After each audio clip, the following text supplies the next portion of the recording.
What should be the strategy as far as the social studies paper is concerned and its 4 different parts? With me is Nalini ma'am from Army Public School, RK Puram, Secunderabad, to tell us more about it. Let me actually start with the time management part. What would you suggest is the order in which the student should answer the question? Should they go in the order in which the question paper is, or if they are more confident, let's say in geography, they should start with geography and move to the other parts? What would you as a teacher suggest? Yes. So what I would like to say is, according to the current board pattern that we have 20 MCQs, followed by short answers, very short answers and long answers. So it's suggested to the students that they should always go with short answers, long answers, very long answers, so that they save upon time and they come back to MCQs. So MCQs at the end? MCQs preferably they should do it at the end, because when they are covering long answers, your MCQs are also taken care of. So they already have the information ready for MCQs part, where they are not beating around the bush, hunting for the answer in their mind. So preferably they should go by this pattern, because there is a temptation to go and look at the MCQs first, because you think a normal student will already start jogging around the MCQs and try to find the answers. But once you write the long answers and you have the points ready, same question will be asked in your MCQs also. So similarly, your point is ready, you already written it here, so something related to that would be asked in MCQ, so you will be able to hit it also quickly. And the problem is, if they write long answers towards the end, even if they know the answer very nicely to be crafted and written, even if the child knows, he won't be able to complete because of time management, because he's missed 20 MCQs, he is busy solving, struggling to get the answer. So preferably in SST, we would say finish your long answers first and then go for MCQs.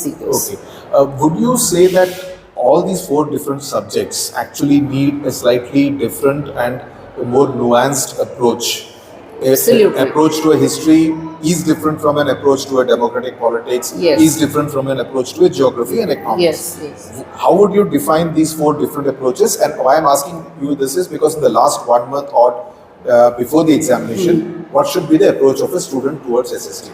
So when you look at the 4 textbooks, history is the most complicated one.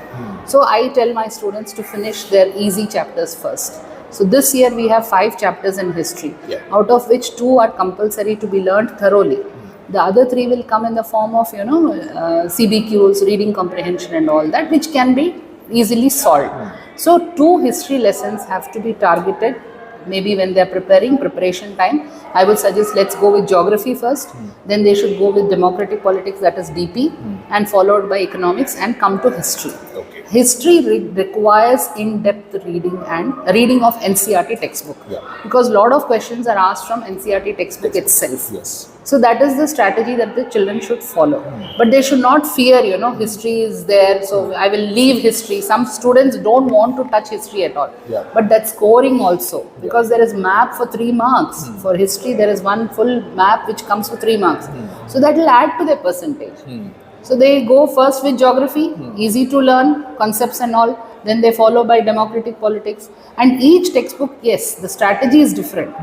For geography, they have to have little bit of knowledge of the Indian location, size, identify the places, which will help them in crafting their answers also. Similarly, when you come to economics, little bit of that banking, money and all that we have, the current issues which are there in the economy also they have to be in touch with. So that will help them, learn the concept thoroughly of economics and then go to history finally. So because the general feeling is that when we come to things like democratic politics, it's a bit about understanding of the system. History is more about mugging up. Which also is not a great approach, because after all, how much can you cram and how much of stuff can you load in your mind?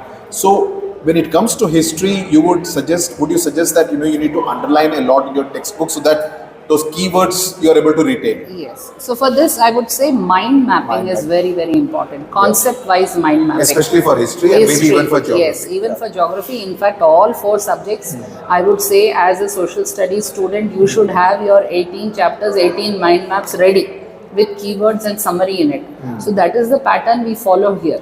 So at the end of the session of academic session, they have 18 mind maps. They have done their textbook reading, and when they open their mind map, they know, oh, these are the keywords of this chapter.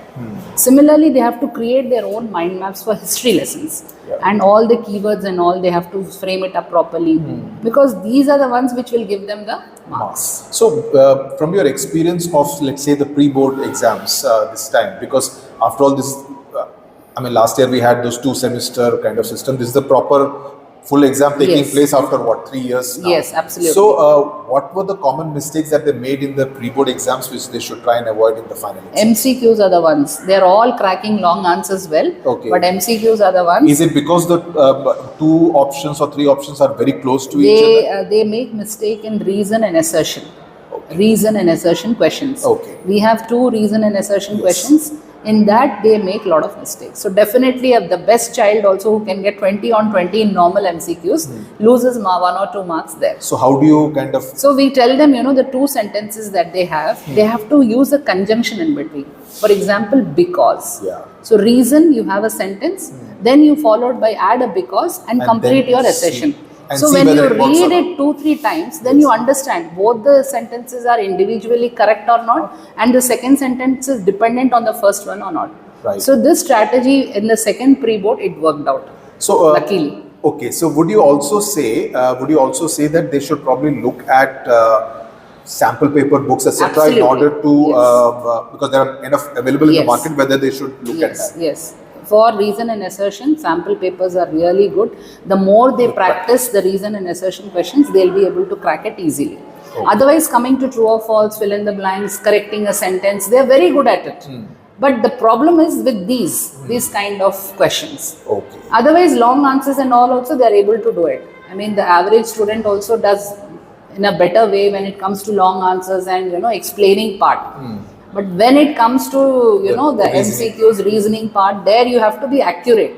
There is no half mark there. Absolutely. It is either 1 or 0. Or 0. Correct. So that is where they have to be careful. Okay. Right. Thank you very much for your time. Okay, thank you so much. Thank you.